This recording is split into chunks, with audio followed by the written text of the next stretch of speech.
মাননীয় স্পিকার, আমি এই দুর্নীতি নিয়ে কথা বলতে গিয়ে সার্চ করে দেখছিলাম গুগল কি বলে, বাংলাদেশের দুর্নীতিতে টপ মোস্ট পেশা দুটো কোনটা।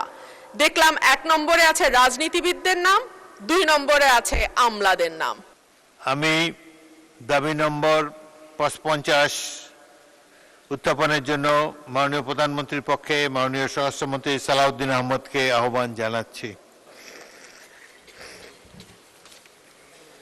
মাননীয় স্পিকার, আপনাকে ধন্যবাদ।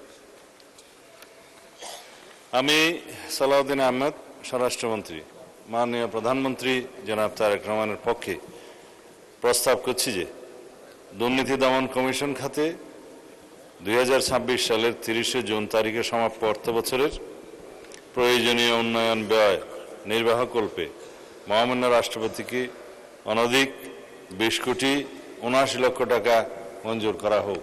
ধন্যবাদ মাননীয় স্পিকার। মাননীয় সদস্যবৃন্দ, দাবি নম্বর 55-এর উপর 4 জন মাননীয় সংসদ সদস্য ছাঁটাই প্রস্তাব দিয়েছেন।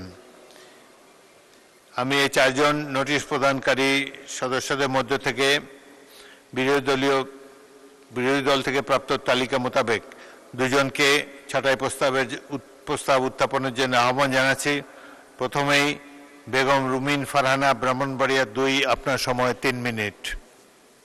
মাননীয় স্পিকার, আপনাকে ধন্যবাদ। মাননীয় স্পিকার, এখানে 20 কোটি 79 লক্ষ টাকা মঞ্জুরের প্রস্তাব রাখা হয়েছে। আমি প্রতীকী হিসেবে 500 টাকা হ্রাস করবার প্রস্তাব দিয়েছি। মাননীয় স্পিকার, আমি এই দুর্নীতি নিয়ে কথা বলতে গিয়ে সার্চ করে দেখছিলাম গুগল কি বলে, বাংলাদেশের দুর্নীতিতে টপ মোস্ট পেশা দুটো কোনটা। দেখলাম 1 নম্বরে আছে রাজনীতিবিদদের নাম, 2 নম্বরে আছে আমলাদের নাম। কোন রাজনীতিবিদ যখন পেশা হিসেবে লেখেন রাজনীতি, তখন আমি সঙ্গত কারণেই খুব অবাক হই। রাজনীতিবিদরা বেতন পান বা রাজনীতি করলে পয়সা উৎপাদন হয়, এটা সম্ভবত বাংলাদেশের মতন দেশেই সম্ভব, যেই দেশটি 2005 সাল থেকে শুরু করে 2010 পর্যন্ত টানা 5 বছর দুর্নীতিতে চ্যাম্পিয়ন হয়েছিল। মাননীয় স্পিকার, আমরা বিগত সরকারের আমলে ছাগল কাণ্ড দেখেছি, বালিশ দুর্নীতি দেখেছি, রূপপুর পারমাণবিক বিদ্যুৎ কেন্দ্র নির্মাণের সময় যে ভয়াবহ দুর্নীতি হয়েছে সেটাও দেখেছি। আমরা দেখেছি একজন পিয়ন কি করে 400 কোটি টাকার মালিক হয় এবং হেলিকপ্টার ছাড়া চলাফেরা করতে পারে না বলে তৎকালীন প্রধানমন্ত্রী নিজেই বলেছিলেন। মাননীয় স্পিকার, আমরা ব্যাংক থেকে লক্ষ কোটি টাকার লোপাট দেখেছি, ভুয়া কোম্পানির নামে অর্থ আত্মসাৎ, ইচ্ছাকৃত ঋণ খেলাপি ইত্যাদি ইত্যাদি দেখেছি। ওভার ইনভয়েসিং, আন্ডার ইনভয়েসিং, হুন্ডি, ভুয়া রপ্তানি বিল মারফত টাকা কিভাবে দেশের বাইরে পাচার হয়েছে। আমরা দেখেছি মেগা প্রজেক্ট, মেগা দুর্নীতি। আমরা দেখেছি নিয়োগ, পদোন্নতি এবং সরকারি কেনাকাটায় অনিয়ম।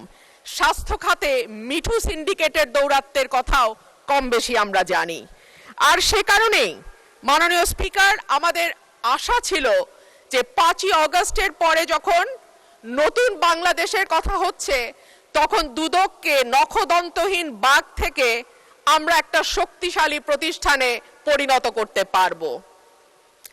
অন্তর্বর্তীকালীন সরকার প্রস্তাব দিয়েছিল, অধ্যাদেশ তৈরি করেছিল, দুর্নীতি দমন কমিশন সংশোধন অধ্যাদেশ 2025। মাননীয় স্পিকার, এই সরকার ক্ষমতায় আসার পর 100-র উপর অধ্যাদেশ আইনে পরিণত হয়েছে, কিন্তু দুর্নীতি দমন কমিশন সংশোধন অধ্যাদেশ আইন করা হয় নাই।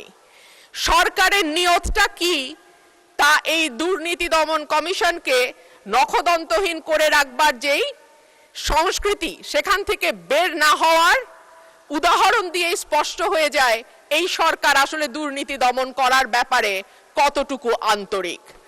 মাননীয় স্পিকার, দুদককে শক্তিশালী করা হলে কেন সরকারগুলো ভয় পায় কিছু কিছু আমরা বুঝি। সরকারে সরাসরি যুক্ত, আমাকে 1 মিনিট বাড়িয়ে দেবেন মাননীয় স্পিকার। সরকারে 1 মিনিটে আপনি সমাপ্ত করুন। সরকারে সরাসরি যুক্ত থাকে রাজনীতিবিদরা এবং পরোক্ষভাবে যুক্ত থাকে আমলারা। সেই কারণেই দুর্নীতি দমন কমিশন যদি শক্তিশালী হয়ে যায়, তখন রাজনীতিবিদ এবং আমলাদের জন্য খুব ভালো খবর সেইটা নয়।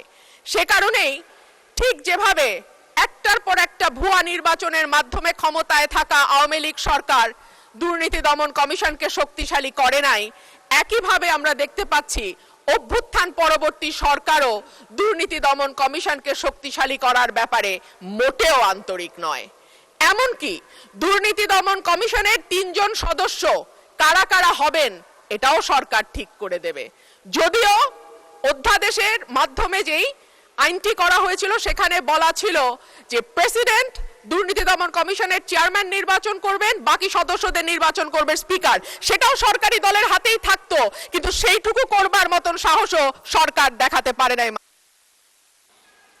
ধন্যবাদ মাননীয় সদস্য।